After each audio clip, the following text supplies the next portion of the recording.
For us in the UK, going to Florida in the past has been seen as a bit of a holiday of a lifetime.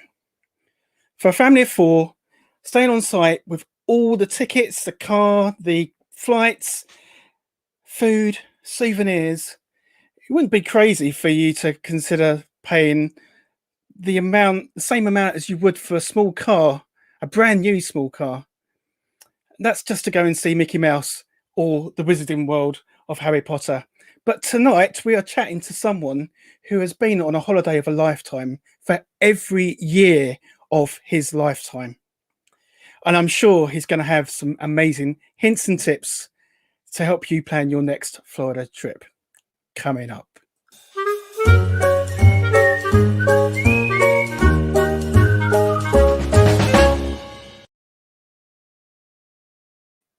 Yeah, good evening and welcome to Your Florida Adventures, the show where we chat travel news and we talk to our guests about their love of Florida and why they keep going back year after year and find out their hints and tips to help you plan your next Florida trip.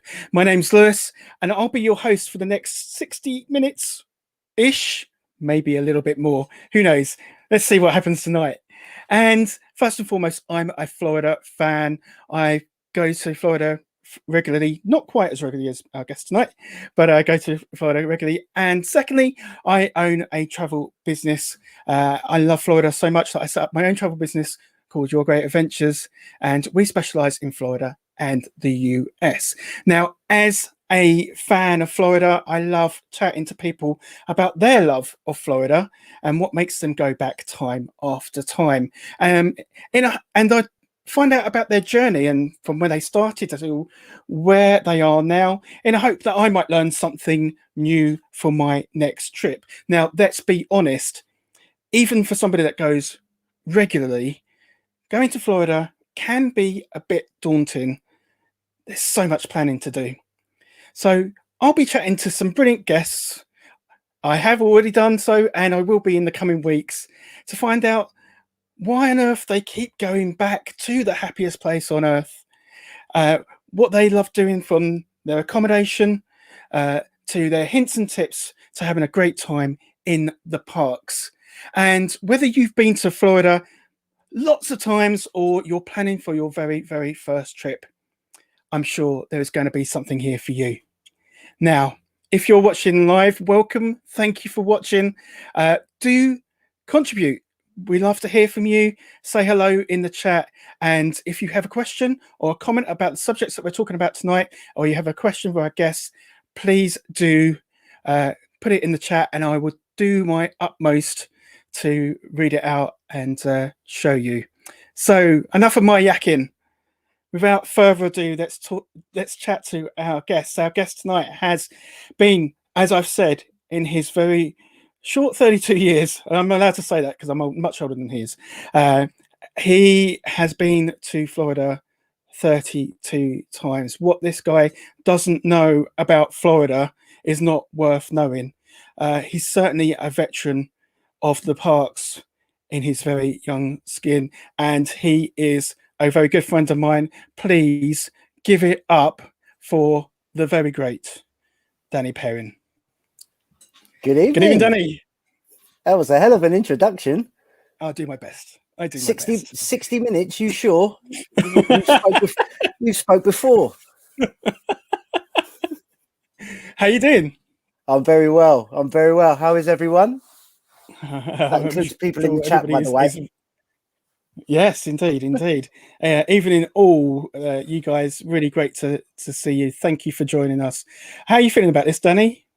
I'm looking forward to this. I've been buzzing for the last week, knowing I was coming on here. First two shows are something to live up to with Del and Jen and Claire. So yeah, like a famous musical says, I'm not throwing away my shot, as they say, Lewis. So yeah, there you go. Yeah. There you go. There's a little wink behind that one. She knows who she is. I think that's especially for my daughter Evie. So there you go. That's very cool. So You've been to Florida a number of times. Do you want to kind of give us an overview of kind of your Floridian life, shall we say? Let's start, just give us a flavour of what you've Okay. experienced over the years. Right. Okay. So 1990 was my first trip. I was 2 years old. I was on my mum and dad's honeymoon. So as you can imagine, I can't really remember a lot back in 1990. Yes, there are pictures. Yes, there is home video, but on VHS. Remember that, kids? Um, so not a lot is remembered from the very first visit. All I know is there I was, and meeting Mickey for the first time, and 92 was probably the one I remember the earliest. That's my France 98 for a World Cup reference there. So 92, I remember pretending I was asleep at Ohana's so the characters wouldn't interact with me because I was terrified of them. Oh, So wow. there you got that. I've seen everything. I've seen the 20th celebration, the 25th celebration. Unfortunately, it doesn't look like I'm going to be able to see the 50th, but hey ho. So I've seen Walt Disney World evolve, shall we say, from the early 90s to now, and it's been a hell of a journey, that's for sure. Amazing. I mean, like, I know that I first went, and I'm sure people know that I first went on in '87, and then I had a bit of a gap, and then it's really over the last sort of 10, 12 years that I've been a bit more regularly. But so having that kind of, that chronological knowledge of almost each individual year and what it was like must be a really special thing to be able to remember and have. Yeah. I mean, I was a very lucky and spoilt child. Let's not beat around the bush. My mum and dad didn't have to take us back every year, but they got the bug, and in turn we got the bug. And I'm thankful that we were able to do what we did as a child and be able to go as often as we did. And still like I said earlier, still to this day we still sit down as a family when there's no lockdown, and we do sit and watch old Florida holiday trips. We go back. I remember things like Spectra Magic, Mickey's Starland. We've got video footage of my brother, 2 years old, crawling around Duckburg, and it's tough to put into words what I've seen in those parks, because I have seen so much in the short space of time that I've been on this planet. But yeah, it's been a hell of a journey that I wouldn't change at all. I bet. I mean, I think I've mentioned to you before that I remember my folks going when I was like 16, 17, and I decided not to go. One of the biggest regrets I've ever had. So the fact that you've had those experiences over over your lifespan must be incredible. And was it purely Disney that you guys did, or was there other parks involved? Was it centered around Walt Disney World? It was centered mainly around Walt Disney World because of the fact that we were always, when mum and dad were taking us, it was me, my brother, and my sister. So we were all very young. Well, as you are when you're a child. What Yes. a strange thing for me to say. But it was mainly Walt Disney World, but we did used to throw in SeaWorld, because obviously back in the day it was mainly shows, and not many attractions at that point. And we would always throw in Universal Studios as well. I remember the Fantastic World of Hanna-Barbera was always the first one to hit at Universal Studios, and I don't think we did Busch Gardens till around 2004, 2005. So we were late to the game for Busch Gardens, but that's mainly because nobody in my family drove. So it was tricky at that point. Now my dad drives out there, so if we all went together and we wanted to go to Busch Gardens, we'd just jump in a car now. Yeah, absolutely.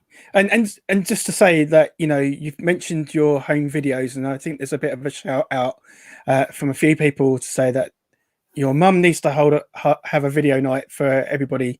Maybe we can stream that throughout the Get Binky group, or you know, on some other media going forward. I'm sure that would be a really good evening of entertainment to see a young Danny and family.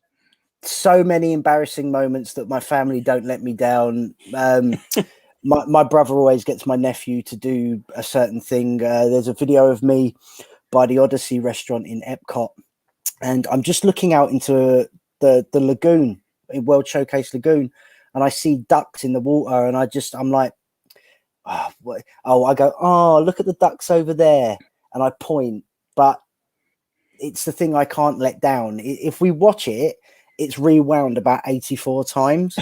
so we can watch it all again. And my nephew Freddie's just like, every time they go for a walk or see ducks, they always record him going, oh, look at the ducks over there. So kid. Wow. Yeah, well, it sounds like it would be a really entertaining evening. So that I'm all up for that. Absolutely. So you've obviously experienced Disney or Florida, you know, with your parents and your family. How has that changed as you've had your own family? Have you been able to go over with your own your own family, or do you always go as a massive group? No, so we like to go as a group as much as we can. So me and Nikki have been once on our own. We have also been with my mum and dad and my I think my uncle and my nan were there on that trip as well. And then, you know, that's fun, especially when you can bring a partner for the first time with your family, so they can experience, basically experiencing it all over again, which was what I was like on mine and Nikki's honeymoon when we took Charlie for his first visit. That visit in 2017, which would have been our last trip. Yes, it was my honeymoon. Yes, it was fantastic. Oh, and I've also met up with Gemma Jarman, who's in the Facebook chat as well, who's just reminded me. Yeah, yes. Me and her son Mark went to school together. We shared a pizza together at Luigi's in Universal. That was fun. But yeah, going back to the honeymoon was special because it was my honeymoon, and but the thing that topped it off for me, I got to take Charlie for the first time, and there's no feeling like taking your own child to the place that you love. And I was just overwhelmed by the whole experience again. And I'm not ashamed to say it. Yes, I shed a couple of tears while we were out there because of the things that were happening and what we were doing. And I will never forget the morning, the first day and the first morning at the Magic Kingdom. And we had a fast pass to meet Mickey at Town Hall. And the photo pass photographer has got the greatest shot ever. You have to zoom in properly to see Charlie's face, but the face that he is pulling because Mickey Mouse is standing in front of him. It melts me every time. I look at the most amazing experience to visit those parks again with your own child. It was like, that was trip 32. It might as well have been my first trip. Yeah. Because that's exactly what it felt like. Yeah. It's amazing, those magical moments that actually happen, with your kids. Looking back on it at the time, you're kind of like, what is it's kind of like you're just caught in the moment, but when you look back on it, actually it's a highly emotive time. And I've said it before that my as a kind of a blended family, when we all went to Florida as a four, we went with my parents, but then we went as a four. That was the time, when we went to Florida, when we went to Disney, that was the time that really kind of bound us all together as a family. So it's amazing what the magic can do, and it doesn't have to be on a thrill ride or anything like that. It can just be those small moments of absolute magic that you just melt, as you say, melts your heart. It does. So I'm taking it, obviously Oscar hasn't been yet then. No. Can you count being in someone's belly as their first trip? Because if that's the case, February 2019 we went to Disneyland Paris, and poor Nikki had to spend 4 days in Disneyland Paris, not being able to go on very much, bless her. Right. But the upside is the ride she could go on, we got to the front of the line because she was pregnant. So every cloud. Absolutely. I think this is a great comment coming up. The photo photographers, they do take some amazing pictures. So when you do get to go out there, please use them, because they are brilliant at what they do. So definitely that's a really great tip for anybody that's planning their first trip. Make sure you get as many of those photos as you possibly can, because they do an amazing job. So coming back to looking over the years, obviously you didn't really have to book your own trips, did you? You didn't have that. Well, you didn't have to. I was going to say you didn't have that honor, because it wouldn't have been an honor. No, Lewis, mother and father paid for them, you see.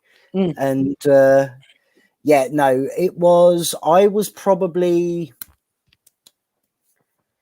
I reckon, it's going to sound really bad, isn't it?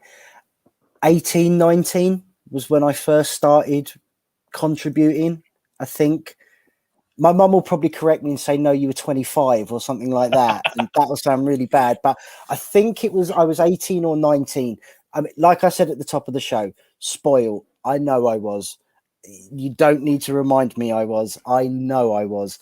So I think it was 18, 19 was when I started contributing to paying. And I think it was probably around 16 years old is when I started doing proper planning for trips. Okay. And getting involved with the planning. So basically it was my job to book ADRs and anything else that we were looking to do. And we would all sit down as a family and get a bit of paper out and draw a calendar on the bit of paper and mark the days that we were there. And right, we're going here on this day and here on this day, and we're going to eat here on this day, like most people do. But yeah, it wasn't until I was in my 20s that it was okay. Put your big boy pants on now and start booking this yourself. Yeah, absolutely. I mean, I can't talk. Even at the age of 46, my parents are still taking us. Our next trip, whenever we get to go on that, my parents are paying, which, I can only say thank you, mum and dad, because it's going to be, whenever we get to go, it's going to be an amazing trip. Yeah. So apparently your brother's saying that your organisation skills were very regimental. Is that fair to say? Um, uh, yeah, I've planned each day down to the second. Everybody needs a good plan. I mean, it's part and parcel. So now you've got to that stage now that you having to book your own trips. Mhm. The beauty of the fact is that you've obviously been very well versed and experienced in knowing what to look for when you go to Florida. So do you DIY it, or do you use an agent, or how do you normally plan your if you were to pay for them yourself as a family? How would you normally go about it now? So it's varied from time to time since me and Nikki have been together. First trip I took her on, we did I booked I booked everything through Virgin Holidays. I booked flights, hotel, park tickets, Magical Express, basically anything you could get in a package that we were going to use. I booked it all through Virgin Holiday. For our honeymoon, we did things slightly differently. We booked the hotel and park ticket hotel through Disney. We then did our park tickets through Attractions Tickets Direct, and we then saved up money over time for the flights, and we did the flights separately as well. And we ended up flying with Norwegian. Okay. Okay. Rest in peace. Yeah, I know. I quite enjoyed the flight. Yeah. I thought the planes were lovely. Yeah. Right. Yeah, The Dreamliners were great. Yeah, we had that mood lighting and everything. Yeah. We had, it was brilliant. I really enjoyed Norwegian. I thought they were a good airline. I weren't too keen at taking off at like 3:30 in the afternoon or whatever it was. Right. Especially when you had a 2-year-old kid that by the time we got to Orlando was just zonked. And but I had the next day planned. He was up at 6:00, and we wasn't really. But yeah, it varies. It's gonna be different for me next time, because like and some of the people do know, is obviously now I'm a DVC member, so things are gonna evolve again for me when it comes to the booking experience, because now I will book my hotel again through Disney via the DVC website. Park tickets are probably still going to be through Attractions Tickets or other ticket online retailers do exist. But yeah, we'll do it. We'll probably still do it through a ticket retailer like Attractions Tickets, and basically every Tesco shop we do now, the club card points get converted straight into flying miles for Virgin. Mm-hmm. So we're going to start looking at doing it that way, using miles and cash, or if we can, if we can do it all through miles, because we've spent enough at Tesco's to generate that amount of miles, then wonderful. We'll just pay the booking fees and the tax and all that. So yeah, the next trip's going to be a very different one to book. But normally we would do it through the packages. If I was being lazy, I'd do it through the packages. But if I was really looking to save a bit of money here and there, sometimes I've found doing it all separately, you do end up finding slightly better deals and get cheaper outcomes. And I have never used an agent, which is sad to say. Well, if you've booked it through Virgin Holidays, you've booked it through an agent. So, well, yeah. Or unless you've done it all online. Did you do it online? Yeah, I would have done it all online. Yeah. Okay. So, but you still booked it through a tour operator, so it's the same kind of thing. I mean, so one thing I will just say to caveat, as obviously I am an agent, just want to be very clear as a hint and a tip. Just be very careful when you are buying separately, because your insurance, shall we say, becomes a lot less limited. So if you're buying a flight only, normally you would have to pay for your flight straight out. and there's not a lot of recompense coming back if there's a problem with it. So just be very very clear on that. But there are a lot. You are right. It's ways to save and every way to do it. And building flights on points, for example, is a really good way to save money. So it's another great tip. So like, what is your preferred way to stay when you're in Florida? Is it on-site, villa, hotel? What have you done a bit of everything? So we've done off-site and on-site. Never stayed in a villa because, like I said, Mum doesn't drive. Dad didn't start driving until I was 18, 19. So at that point, we were already in hotel phases and things like that. So for the first chunk of my life, we would stay at the Quality Inn International on International Drive, now known as the Rosen Inn International. So for those of you playing the home game, it's the one next to the big McDonald's on Sand Lake Road and International Drive. We basically stayed there the whole time, got town cars and taxis to and from Disney, which was pretty much just burning a hole in the pocket come the end of the 2 or 3 weeks.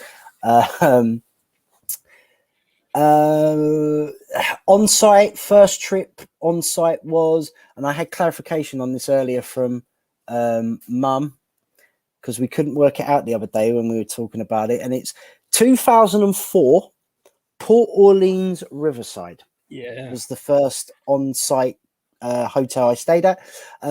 Immediately fell in love with it. I loved every minute of Riverside. I thought it was beautiful. I thought it was stunning. I enjoyed the food. The food court. Food court was great. Shop was good. Can't say too much about the table service. That was terrible. So now we normally do on site now, and then if it's in the budget, what we try and do is we take 3 or 4 days out of the holiday to go to the Rosen Inn, stay there, so then it's easier for us to do Universal and SeaWorld and things like that, should we be doing it. I think that's probably my sister in the chat. She said, no, best on-site hotel. So I thought you said off-site. That Rosen Inn International, I think everybody knows it. And bless those women that work in the restaurant and work at that hotel, because they have seen me grow from a 2-year-old boy with blonde hair and blue khakis on, as one of the waitresses puts it, to a 32-year-old boy that's now married with 2 kids. So that place will always have a soft spot in my heart, regardless of where it is on the food chain in Orlando in terms of hotels. I will always go back to that hotel, regardless of being a DVC member or staying on site or whatever, because I just love the people and the place. Amazing. And I think I've stayed there, and I think there's a few people that have stayed there. I think Paula has said that she's stayed there 7 times. She's caveated that by saying on International Drive. So I'm presuming that's where she means. So you stayed at Port Orleans Riverside as your first on site. Can you tell us the other on site resorts that you've stayed at? I'm sure there's been a few. No, believe it or not, Port Orleans Riverside, Pop Century. Oh, really? Just the 2? That is it. Okay, so talk to me about Pop Century. I'm intrigued because we went to visit Pop Century, and I've got to say, we weren't that impressed. So give us a bit of a feedback on Pop Century and how that kind of sat with you from a room type and what standard of hotel it is, a resort. So, I mean, yeah, I like Pop Century for it's good for what it is, and it's a hotel room at the end of the day. 90% of my day is spent in the parks or at Disney Springs or elsewhere in Orlando. It's not in the room. Yeah. So the room itself doesn't particularly bother me when it comes to what's in it and things like that. As long as I can watch Stacy and the Top 7 on my TV screen, Okay. don't care. It could be the worst room in the world. As long as I can watch the top 7 must do Disney with Stacy, don't care. It's Pop Century it's a weird one because it's like Marmite for me. You're either going to love it or you're going to hate it. Now, I think the theming of Pop Century is extremely good when it comes to the different decades, and I think we've stayed in the bowling pin area and the Rubik's Cube. So we've stayed in a couple there, and at night it looks really good when it's all lit up. The rooms are what they are: bed, shower, bath, sink, fridge, TV, place to put your clothes. The food court it's a quick service food court. Again, it does the job. 9 times out of 10, I'm not eating in that food court because I'm either in a park at Disney Springs or somewhere else. So if I am at the hotel to have lunch or dinner, I'm not. You're not limited to a similar product, just one single product. You've got multiple locations, so you can get a burger, you can get a pizza, a pasta, a chicken meal, or a salad if you wanted it. Gemma makes a good point as well. You've got the Skyliner there now, so it's a convenient hotel. Pop Century, a very convenient hotel. I will happily stay at again. The only issue is it just costs a bomb on DVC points if you're going to, for some reason, use DVC points for a value. Yeah, absolutely. Well, I mean, and one of the things that it comes out as a value hotel, Pop Century. The one thing that it comes out really well on is room size. So it's actually has the biggest value rooms, in a value resort. So our American friends love Pop Century because of the room size, mainly. So, but I must admit, Danny, and I'm probably going to get shot here.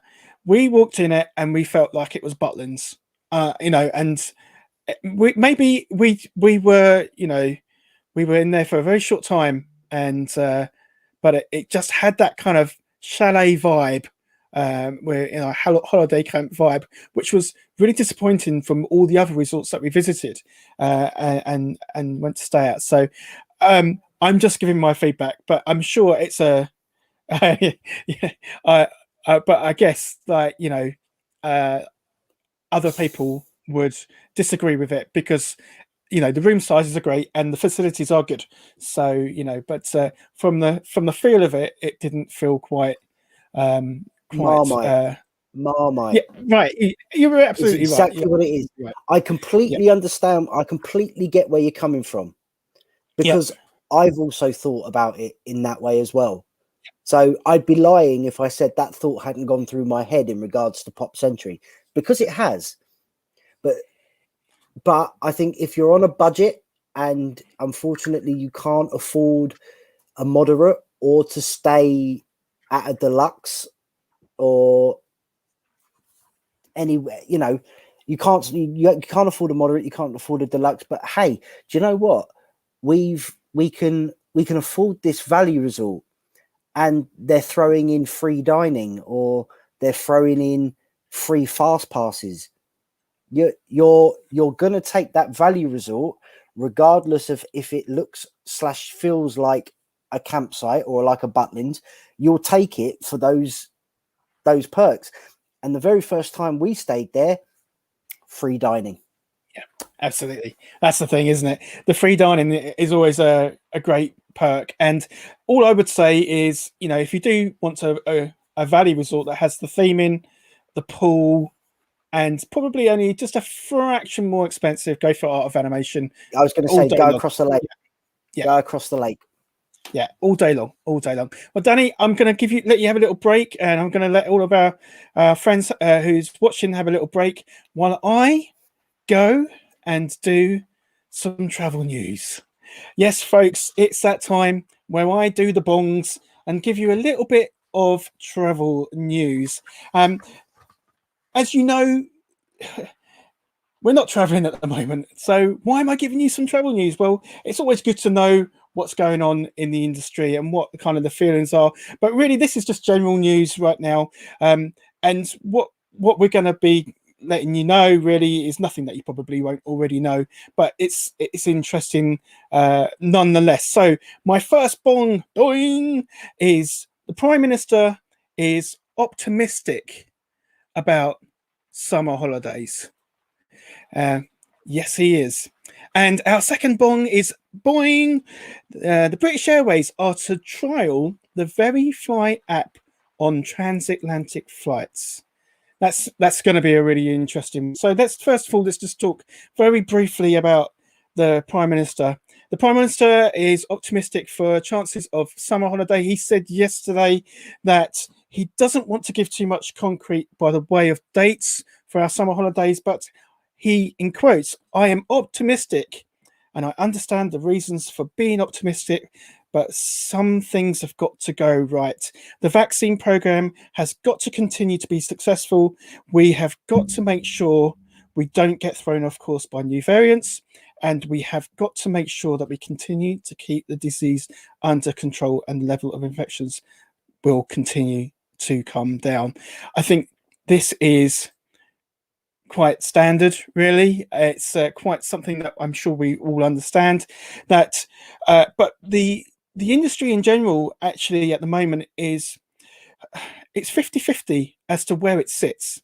So we've got some people that saying, well, we're not really going to see any summer travel or any summer travel at all, and we're not really going to see things moving until September, October.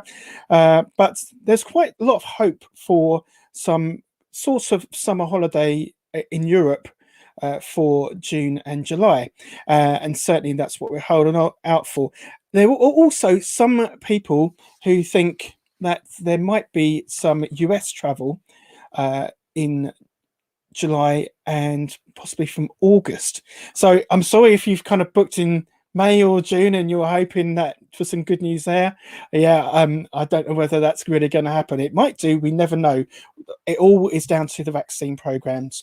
But I'm just relaying what we're seeing and hearing from our friends in the travel industry. To back up the Prime Minister's point, a gentleman called Chris Rolls, who's the chairman of ATO, was similarly optimistic and said we will be travelling to Europe by the summer. We saw last year that the infection levels naturally dropped during the summer. This, together with the vaccination, will allow widespread travel to Europe. So we hope that we can get some kind of summer holiday in some way, shape or form. Now, this is the story that's kind of interesting me, and I thought it will interest all of you guys. It's British Airways is to trial the Very Fly app. Now, the Very Fly app is effectively a health passport on your phone, and it allows you to carry digital verification of your documents, your COVID-19 test results, and I would presume any vaccine information on the app. And British Airways are going to start trialing this from the 4th, so in 2 days' time. And weirdly, they're going to be using it for the transatlantic flights. So mainly for any flights for people who are allowed to travel between London and JFK. Now, if you're using the app and you've got your details on the app, you will be fast-tracked and directed to a designated desk. You don't have to use it. You can still have basic paper documents, but it won't be a fast track. Now, Simon Dole, BA CEO, said, although flying is currently restricted, it is essential we do as much as we can now to help those who are eligible to fly and prepare to help customers navigate the complexities around changing global entry requirements when the world reopens. We remain focused and committed to finding user-friendly, evidence-based solutions to make journeys as seamless as they can be. And through these trials, we hope to provide travellers and governments on both sides of the Atlantic with tools and the reassurance they need to make safe travel possible. So, like I say, that is going to be something I think we're going to be seeing not only from British Airways, and I know it's already been rolled out with American Airlines, but from a lot of other airlines in the future. I do see that this will probably be the future of travel going forward. So that's just a couple of things I thought I'd bring to your attention as part of our news update. Thank you very much. Normal service will resume as I bring back the man, the legend that is Mr. Danny Perrin. That's like the news Hello, at 10. That was really good, that. mate. I tell you, I'm becoming a bit of a Trevor McDonald on this, you know. Honestly. Bong. But New app. yeah, New app that's going to have COVID tests and all that on it. I do need to get some sound effects. I think that's fair to say. How do you feel about, like, you know, apps and stuff, you know, being used going forward? Like, with where do you sit on what side of the fence do you sit on with, you know, having a vaccine passport and having COVID tests and all that kind of stuff? Where do you sit with that? I think, in the words of Thanos, it's inevitable, isn't it? That we're going to have a vaccination and proof that we haven't got this terrible virus, disease, whatever we're calling it. Listen, part of me is, this side of my head's going, there's nothing to worry about.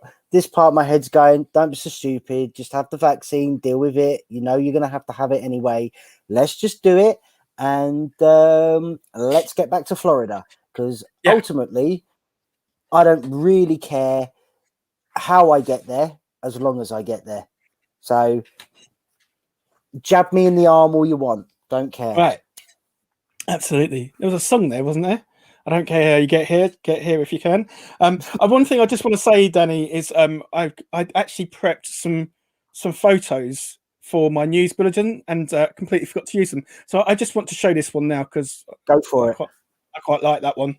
Oh, that's good. Boris flying a plane, which is Captain Scruffy reporting for service. Quite scary. Anyway, back to what we're here to talk about. Before people start dropping off. Before people start dropping off and going, let's focus on your park's experiences. Yep. So I think it's fair to say, I mean, you correct me if I'm wrong, but Walt Disney World is your favorite, you know, park area, over Universal or SeaWorld or whatever the others. Can obviously that's come from the fact that you've been there the most, and that kind of probably holds a lot more memories for you. But are there any kind of specific things that you really feel makes you kind of attracted to that park particularly, and holds an affiliation to that park? I think that's what I'm trying to say. I think there's something in every park that you end up falling in love with enough that it makes you go back to that park and makes you want to go back to that park, regardless of if it's Walt Disney World or Universal Orlando. Magic Kingdom is, to me, the greatest theme park on the planet. It doesn't matter that there's no major thrill rides there.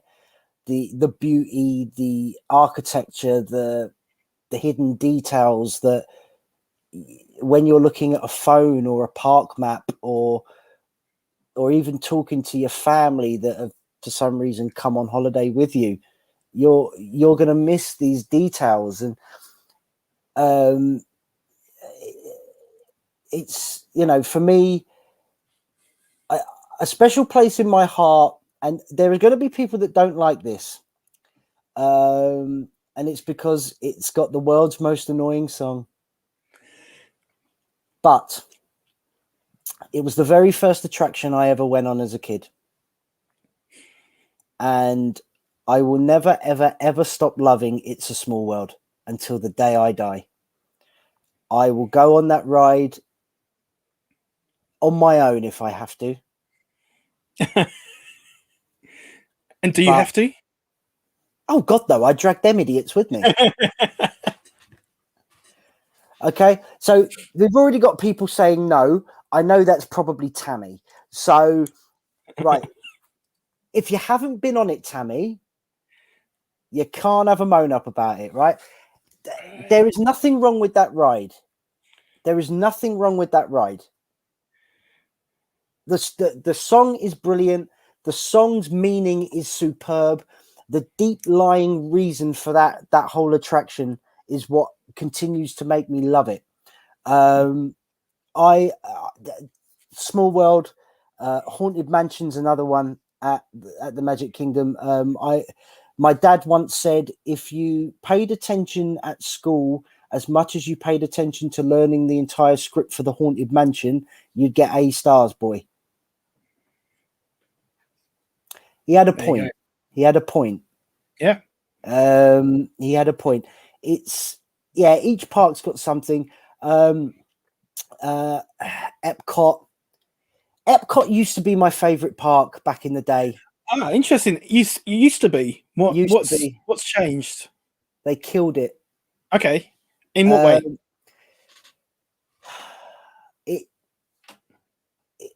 It's not Epcot anymore. It's not Epcot anymore. And I'm going to sit on the side of nostalgia here with Horizons, World of Motion, Journey into the Imagination, the original one with the Dreamfinder and Figment, Spaceship Earth, hosted by Jeremy Irons. It was the best place in the world to be. You had fun and learnt at the same time. Mm. And Figment, I knew it would still be her favorite, even with multiple construction walls. That woman will love that park till the day she dies. I'm gonna be honest. I think I haven't been there for like 3 years, but I think it will be. I love it still. You know, I love it. I love it still. Don't get me wrong. I love it as well, but I don't think Epcot has evolved more than any other park that there is on Walt Disney property.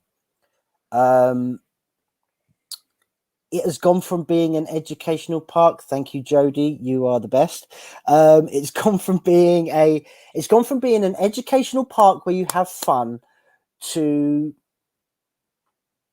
design a car and go in the sim testing facility. I love Test Track. I prefer the original Test Track. I miss Bill McKim. I miss putting up 2, 5, and 7. You know, it's Epcot's one for me. I will always have something negative to say about what Epcot is now and what Epcot is going to be in the future. As much as I'm looking forward to Guardians of the Galaxy Cosmic Rewind, I was absolutely devastated when Ellen's Energy Adventure was announced as closing. Right.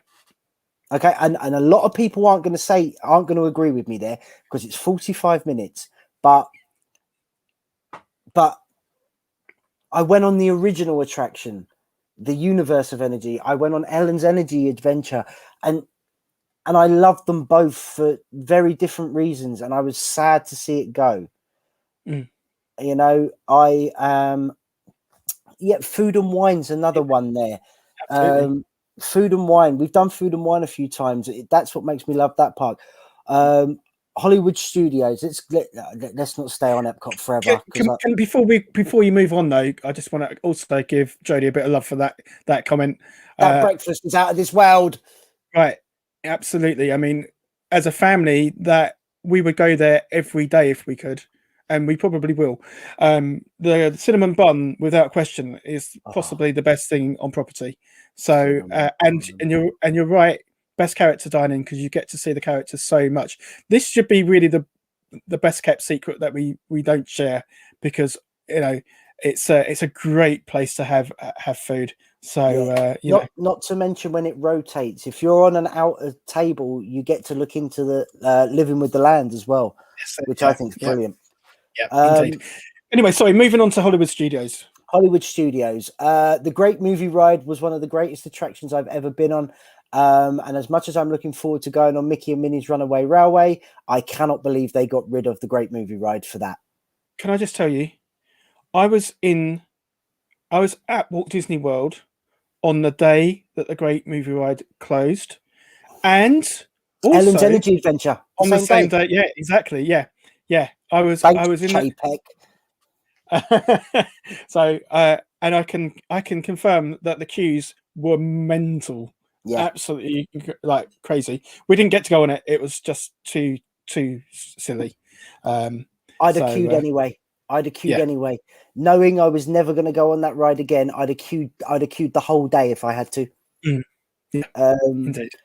You know, as much as I'm looking forward to Mickey and Minnie's Runaway Railway, it's another screen-based ride. I'm looking forward to it because me and Charlie sit down and watch the Mickey Mouse cartoons, and we do love those cartoons. So we're looking forward to that. As you can tell by the T-shirt, my love for the Twilight Zone Tower of Terror is second to none. To me, the greatest story ever told in a theme park attraction is the Twilight Zone Tower of Terror. Interesting. Very cool. Yeah, we've been through the Tower of Terror with the Time Rover Travels show that we did on the Facebook group. So if anyone wants to go and watch that 3.5 hour epic chat about the Tower of Terror, just search for it in the Facebook group because you'll love it. You'll love it. Absolutely. Yeah, I mean, Animal Kingdom is Festival of the Lion King, Avatar Flight of Passage, and Tough to Be a Bug. I love Everest? Tough to Be a Bug. Love it. Disco Yeti. I can't love you can't something. See, can you? I can't love something that's been broken for the last however many years. I agree. It's a great roller coaster. It is. But Expedition Everest doesn't draw me to the Animal Kingdom. Right. Pandora does. Festival of the Lion King does. The safaris do. So this is a comment. Flight of Passage is hands down the best ride ever made, ever. Wow. I mean, for me, it is right now. Okay. Wow. Okay. And the only reason why I say that is because I haven't been on Rise of the Resistance yet. Yeah. That's the only reason why I say that. You know, Universal, E.T. E.T. Adventure is one of the best dark rides I've ever been on. I love it immensely and have done since the moment I stepped foot off it for the first time. Islands of Adventure, Spider-Man. Yeah, you better have a sit down. Hey? So, Islands of Adventure is Forbidden Journey and Spider-Man. Yeah. I think they are. I mean, Hogsmeade and Diagon Alley are some of the most immersive areas I've ever seen in my life. You walk into Hogsmeade and forget you're in a theme park, don't you? Really, it's the work that went into that was just phenomenal. Yeah, totally. I just want to give Carl a bit of a shout out for waiting 3 hours for Flight of Passage. I timed mine. I timed mine as well too, Carl. In 2017, 3 hours and 28 minutes. I waited. Yeah, I think we waited about the same when we went our first time because we couldn't get fast passes. So okay. Unfortunately, unsurprisingly, we're starting to run out of time, Danny. So we could talk all night, I'm sure, and we'll have you back again, and we'll talk about some other stuff at some point. But just like if you can narrow it down to a couple of things, what are your must do attractions. You're just a couple. Absolutely. If you had only 2 attractions you could actually go on, what would those 2 be right at this point in time? Tomorrowland Transit Authority and the Haunted Mansion. And can you why would that be? I mean, I wouldn't disagree with you. Haunted Mansion, again, one of the greatest things that came out of the mind of Walt Disney and his Imagineers. I just think it's truly stunning the way they've maintained it and updated it throughout the years. The Tomorrowland Transit Authority is possibly one of the greatest attractions at the Magic Kingdom. Not only do you get to see those amazing views, but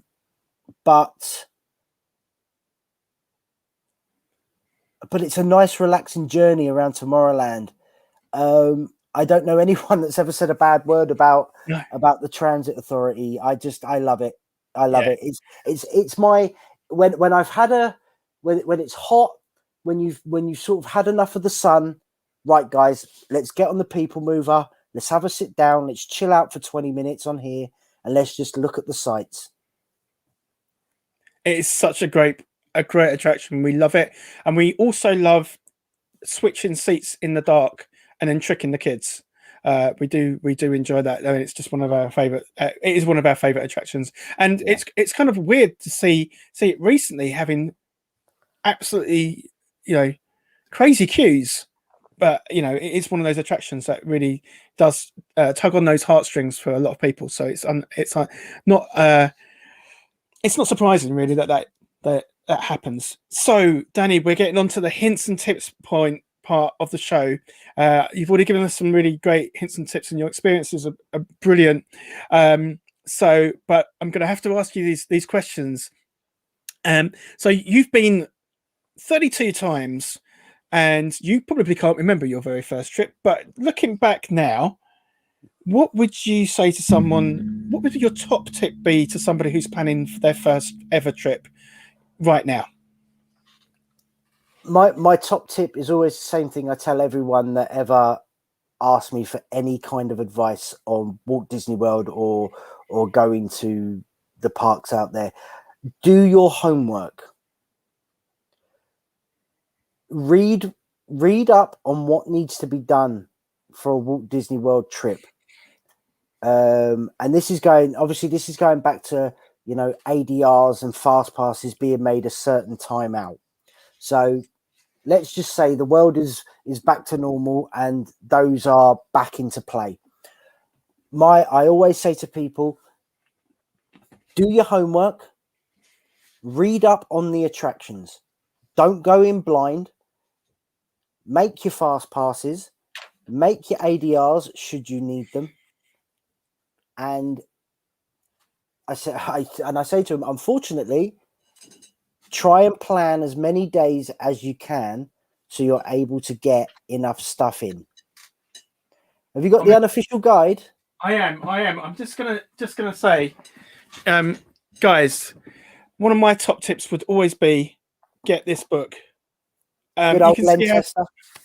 Yeah, absolutely. You can see how thick it is.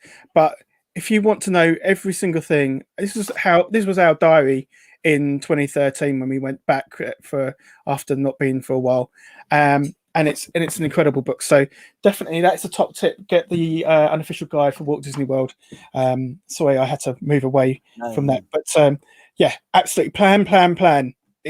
Honestly, I know people that didn't plan, went in blind, and they came back and said it was the worst experience they ever had. And I said to them, I did warn you. Don't blame me. Yeah. Absolutely. So, okay, you're packing for your trip. You've got your passport and your money because they're the most important things, and you've also probably got your pants. But what are your 3 must-pack items to make sure you survive Florida? Sun cream. Don't forget it. It hurts. Autograph book. I can't forget the autograph book. not with the boys now. And then we'll Would you it. take it with you, or would you buy it when you get there? I think that no, we'll take it with us. We'll fill it up with characters we haven't had sign the book yet, and then once that's full, then we'll start again and do whatever. I think when we first take Oscar, it will probably be buy 2 brand new autograph books so Charlie can start again, and they're both doing the same thing rather than Charlie go, I've already got you, Mickey. Yeah. And then Oscar's going. But yeah, no, autograph book for me is definitely that. That's 2. I know a lot of people are saying comfy shoes and Skechers, but that's a shoe in for me. Yeah, there you go. My third must pack is my Disney t-shirts. That is my third must pack. That's all I wear when I'm out there is a Disney t-shirt, and I try and theme my t-shirt to the park I'm in that day. Okay. So if I go to Hollywood Studios, I make sure I've got a Tower t-shirt or a Star Wars t-shirt on.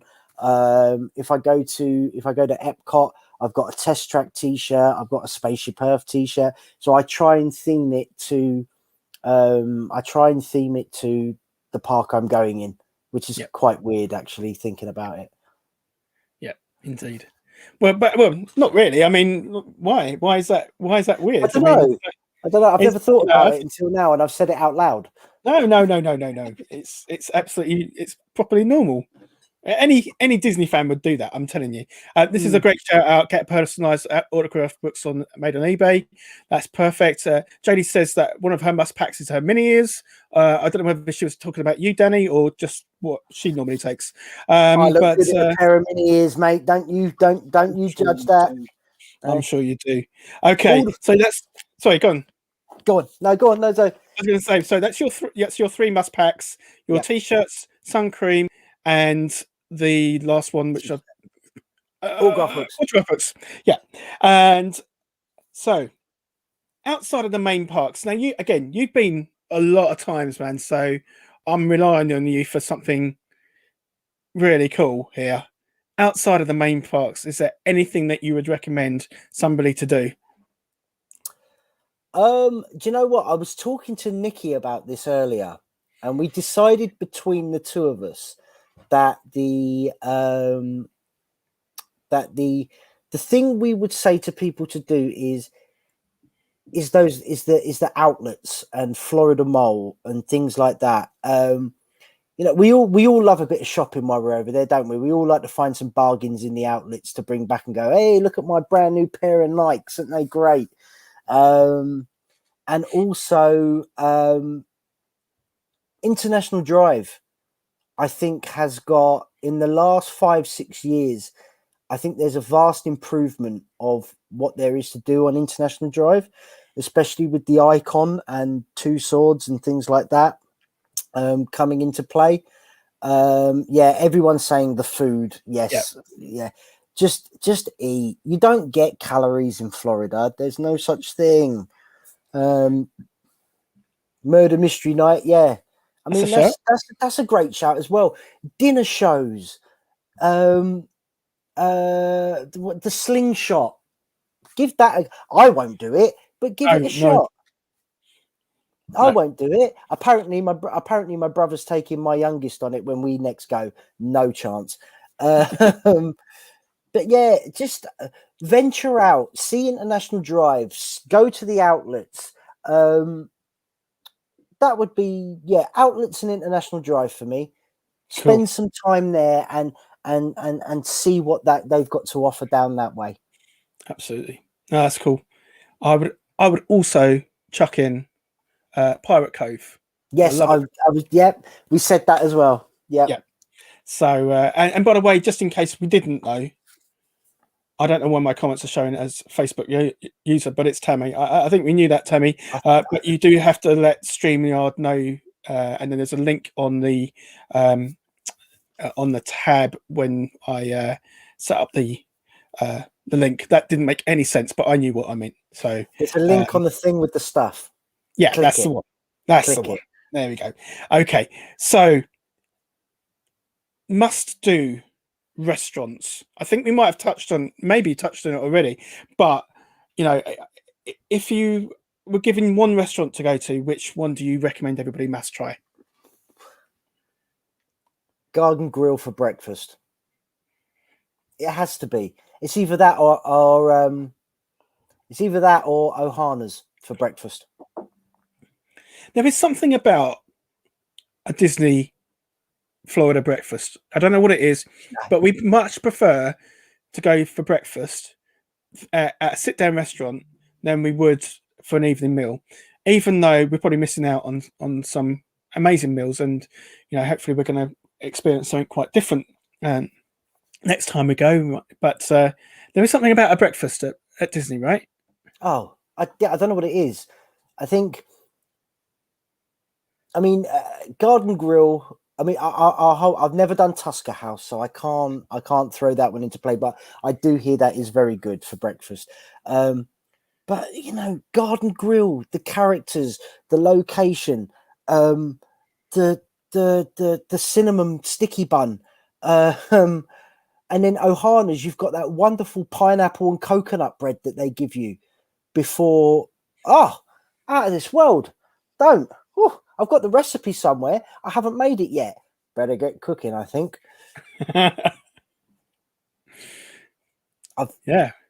I've never done I've never done that one. No. Ohana's for dinner. Yeah, there's some great suggestions here. Some Yak really and great Yeti suggestions. serve, Animal Kingdom. Yeah, good shout. Yeah, absolutely. Yeah, definitely some great shouts here. So, great restaurant choices. Okay, your final kind of question. Well, not quite final, but on your hints and tips, you've got 3 things on your list that you have to do when you're saying to somebody, these are the things 3 things that I recommend you absolutely have to do. What are they?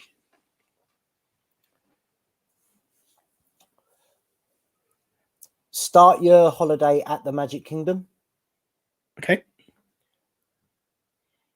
Meet Mickey Mouse. End your holiday at the Magic Kingdom. So that's great advice. And why would you say that? Really, no, in general terms, why would you say that? Okay, so the reason why we start this is going to sound so sad. The reason why we start we've always started at the Magic Kingdom and always ended at the Magic Kingdom. There's only been one holiday where we finished somewhere else, and that was because we went to see the Osborne Lights at Hollywood Studios. But I am entering the Magic Kingdom on the first day. I enter, I walk underneath the Main Street station. I come round the hub. I look at the castle, and I'm home. And I tell myself I'm home. And I tell everyone that I'm with that we're home. Yeah. And when it's time to say goodbye, we'll watch the fireworks. We'll say goodnight. And we'll see you soon. Because I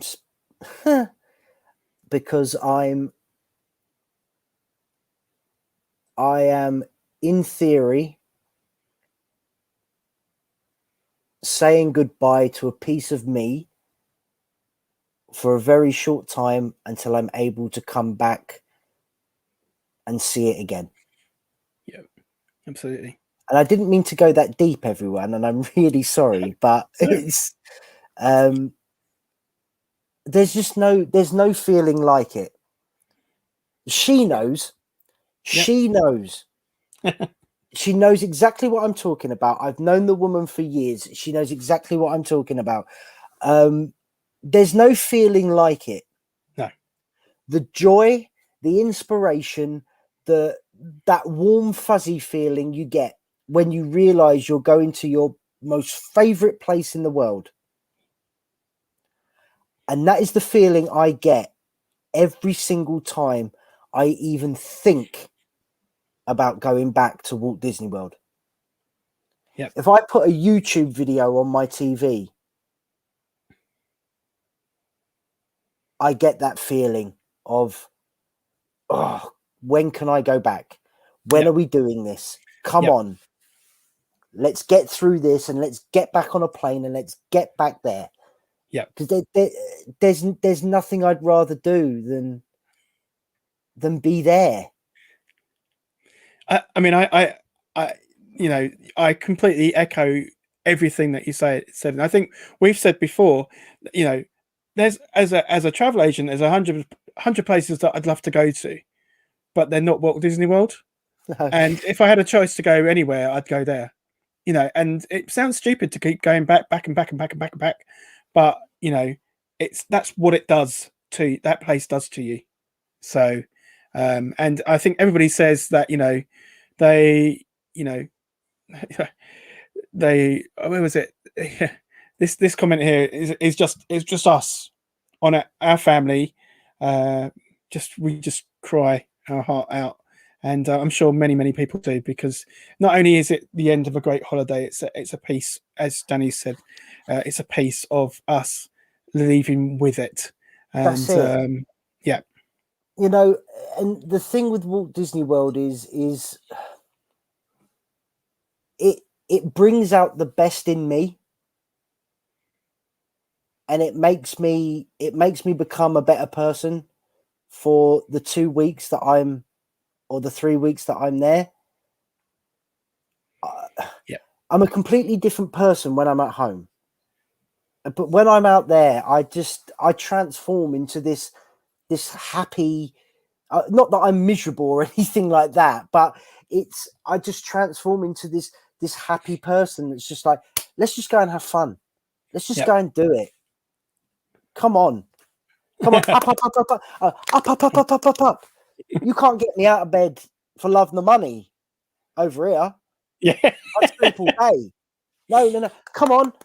It's time to get a Rise of the Resistance boarding pass. Up you get. It's 3:30 in the morning. Exactly. Up you get. Come on. I would We do can't that actually here. get in there. Yeah. No, you're absolutely right. You're absolutely right. You know, 4 o'clock in the morning, the first morning, we are there and we're ready. We can't go anywhere, but we're there and we're ready to go. So I go and get the teas and bring them back to the hotel room. So right. Yeah, definitely. Well, Danny, thank you very much for a great evening. But before we go, I've got your quick fire rounds, your 10 random questions that I would like you to answer as quickly as possible. Quick fire. Yeah, like, you know, 60 minutes, we said. Anyway, here we go. Same one for everybody so far. Number 1, Walt Disney World or Universal Studios? I know what this is going to be. Walt Disney World. Okay. Dudley Do Right's Ripsaw Falls or Journey to Atlantis? Dudley Do Right. Mickey's Not So Scary or Halloween Horror Nights? Mickey's Not So Scary. I think I know what this one's going to be. Garden Grill or Crystal Palace? I like Crystal Palace, but Garden Grill. Disney Springs or Pleasure Island? I was too young for Pleasure Island, so we're going to go Disney Springs. Fair enough. Muppet Vision 3D or Carousel of Progress? Oh, you're killing me, man. The best pre-show in the world versus one of the best animatronic shows ever. Carousel of Muppet Vision. Yes. Oh, Carousel of Progress. I can't believe you've made me choose that. You're going to hate me for these ones. Horizons or Journey into Imagination original? Oh, Journey to Imagination original. Okay. Jaws or Confrontation? Oh, man. Jaws.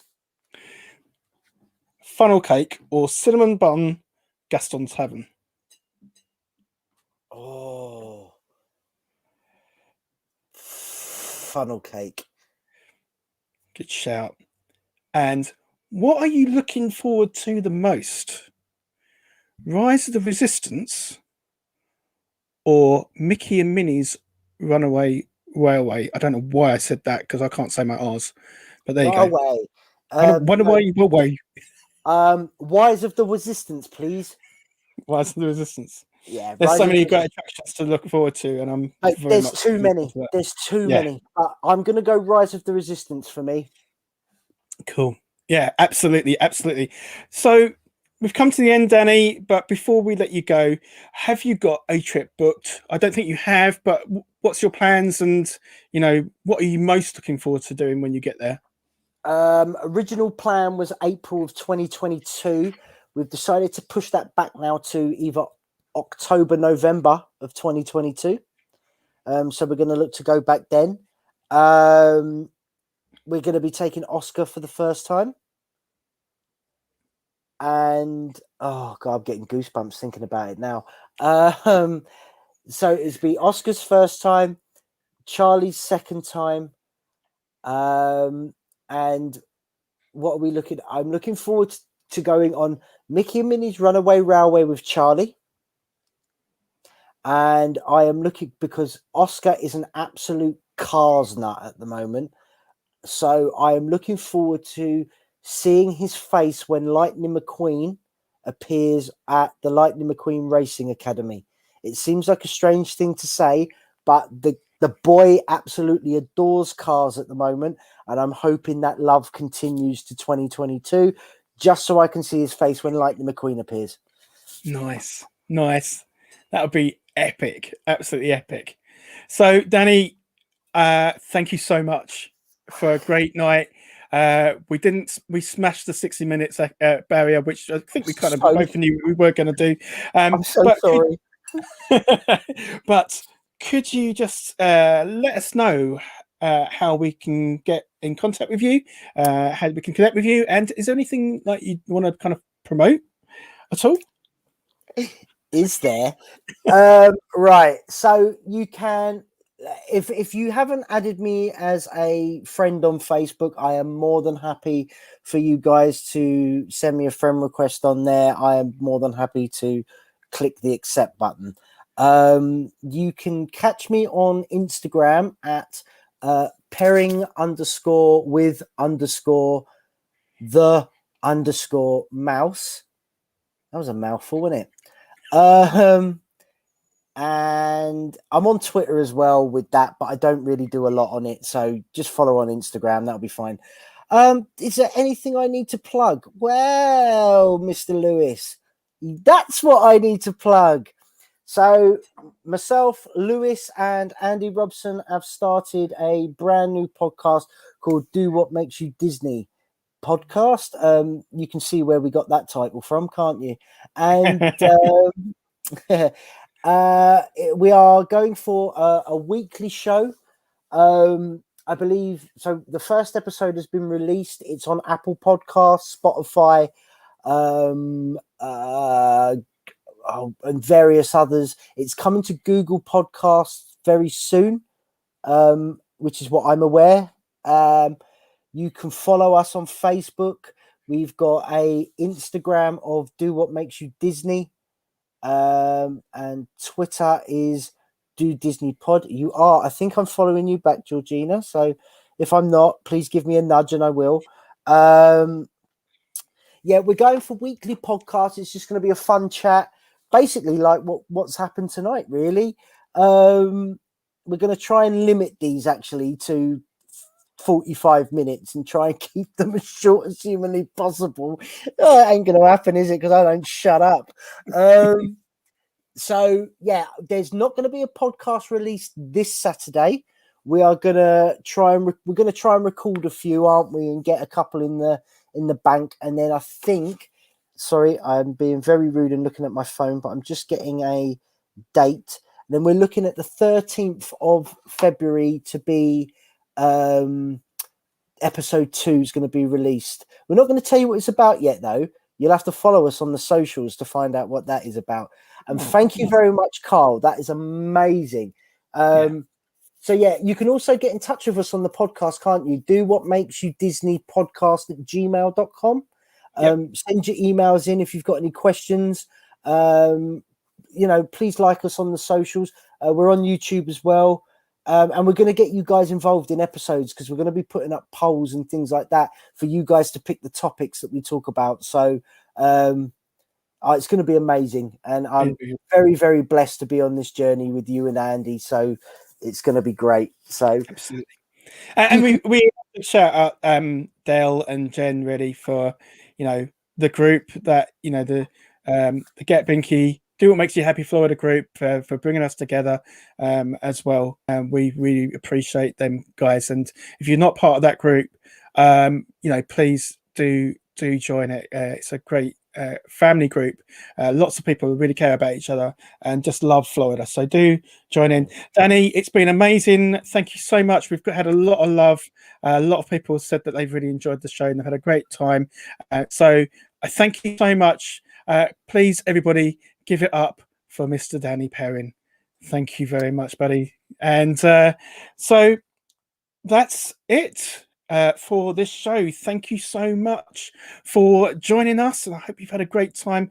We certainly have. If you would like to connect with the show, please do through your Florida Adventures at gmail.com. If you've got any questions or you want to share anything with us, or if you'd like to come on the show, I would love to interview you.